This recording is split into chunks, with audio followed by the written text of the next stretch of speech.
नमस्कार दोस्तों, SR news में आप सभी का स्वागत है। मैं रिंकू यादव।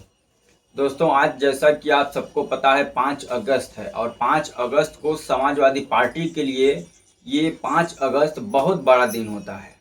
इस दिन समाजवादी पार्टी के संस्थापक रहे और ब्राह्मणों के एक प्रकार से दिग्गज नेता उत्तर प्रदेश के जनेश्वर मिश्र जी की जयंती है और आज समाजवादी पार्टी लखनऊ में कार्यक्रम कर रही है। उस कार्यक्रम के माध्यम से शक्ति प्रदर्शन भी हो रहा है समाजवादी पार्टी का और कहीं न कहीं 2027 के विधानसभा चुनाव को देखते हुए ब्राह्मण समाज को साधने की भी कोशिश समाजवादी पार्टी की तरफ से की जा रही है। लखनऊ की सड़कों पर जनेश्वर मिश्र की जयंती को लेकर के सारे सड़कें जो है कि बैनर पोस्टर से पट गई हैं और उत्तर प्रदेश के तमाम ब्राह्मण संगठन आज उत्तर प्रदेश की राजधानी लखनऊ में इकट्ठा हो रहे हैं समाजवादी पार्टी के कार्यक्रम में शामिल होने के लिए। तो वहीं अखिलेश यादव ट्वीट करके ये बताते हैं कि समाजवादी पार्टी जितना अपने सरकार के दौरान ब्राह्मणों को सम्मान दी है और ब्राह्मणों के लिए काम किया है, उतना मौजूदा सरकार करने में विफल रही है। और ये जानकर आप सबको ताज्जुब होगा कि उत्तर प्रदेश में जब समाजवादी पार्टी की सरकार थी 2012 से 2017 तक, उस दौरान एशिया का सबसे बड़ा पार्क लखनऊ में बना तो उसका नाम जनेश्वर मिश्र पार्क रखा गया। उत्तर प्रदेश में जब समाजवादी पार्टी की सरकार थी तो परशुराम जयंती पर छुट्टी की घोषणा की गई, जिसको मौजूदा सरकार ने खत्म कर दिया। जनेश्वर मिश्र के नाम पर बना लखनऊ का पार्क, जो एशिया का सबसे बड़ा पार्क था, उसको ये सरकार किस प्रकार से बर्बाद करने पर तुली है, ये किसी से छिपा नहीं है। उत्तर प्रदेश में ब्राह्मणों की क्या हाल है, ये भी किसी से छुपा नहीं है। ब्राह्मण समाज का इतिहास रहा है कि जिसके साथ उत्तर प्रदेश ही नहीं पूरे देश में जिसके साथ जिस पार्टी के साथ ब्राह्मण समाज का समर्थन रहा है, साथ रहा है, उस सरकार सत्ता में रही है।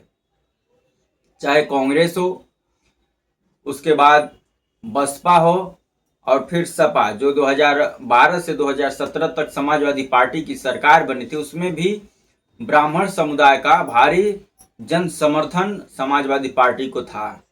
तो वहीं जब मायावती की सरकार पूर्ण बहुमत से बनी 2007 से 2012 तक, उस समय भी ब्राह्मण समाज का संपूर्ण समर्थन बसपा को था, मायावती के साथ था।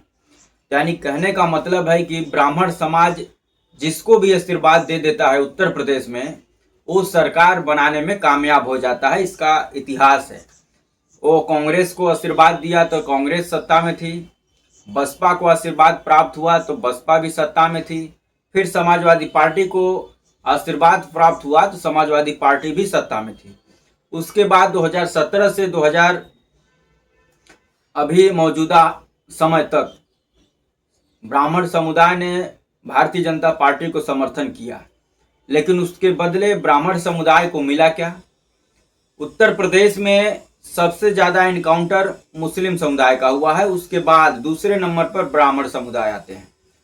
67 मुस्लिमों का उत्तर प्रदेश में इनकाउंटर हुआ है।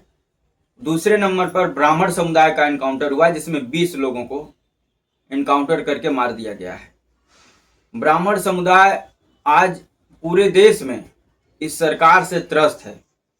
कोई मान सम्मान नहीं मिल रहा है, कोई प्रतिनिधि नहीं मिल रहा है। ब्राह्मण समुदाय को मानो ये सरकार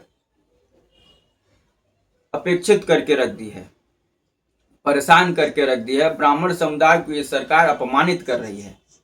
तो ये अखिलेश यादव जिस प्रकार से ब्राह्मण समुदाय को इकट्ठा कर रहे हैं, उनको मान सम्मान दे रहे हैं, उनके जो है कि एक प्रकार से प्रतिनिधित्व करने वाले ब्राह्मण समुदाय के व्यक्ति के नाम से एशिया का सबसे बड़ा पार्क बना दिए। उनकी आज जयंती है, उसका कार्यक्रम हो रहा है। तो कहीं न कहीं समाजवादी पार्टी उत्तर प्रदेश में जो आने वाला विधानसभा चुनाव 2027 है, उसको देखते हुए भारतीय जनता पार्टी के ही हथियार से भारतीय जनता पार्टी के ऊपर वार करने की कोशिश कर रही है। जिस प्रकार से भारतीय जनता पार्टी हिंदुत्व का कार्ड खेलती है, धर्म का कार्ड खेलती है और अपने विपक्षियों को पस्त कर देती है, उसी के राह पर अखिलेश यादव भी चल रहे हैं।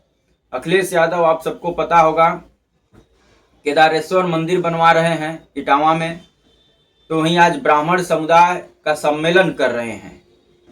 कहीं न कहीं भारतीय जनता पार्टी को इस सब चीज़ों से बहुत परेशानी होने वाली है और इस बात को भारतीय जनता पार्टी भी बखूबी समझ रही है। तो दोस्तों, आप सबका क्या राय है? क्या समाजवादी पार्टी भारतीय जनता पार्टी के हथियार से उसी के ऊपर वार करके 2027 के विधानसभा चुनाव में सत्ता में आने में कामयाब हो पाएगी? क्या 2027 के विधानसभा चुनाव में ब्राह्मण समुदाय का आशीर्वाद भारतीय जनता पार्टी के साथ से हट करके समाजवादी पार्टी को मिलेगा?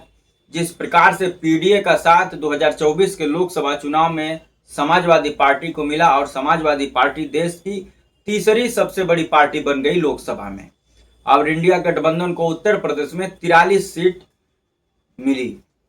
तो क्या पीडीए और ब्राह्मण समुदाय मिल करके उत्तर प्रदेश में समाजवादी पार्टी की सरकार बनाने जा रहे हैं? इसके बारे में कमेंट कर आप सब जरूर बताएं। वीडियो अच्छा लगे तो लाइक कर दें, चैनल पर अगर नए हैं तो सब्सक्राइब कर दें और शेयर करना ना भूलें। जय हिंद, वंदे मातरम।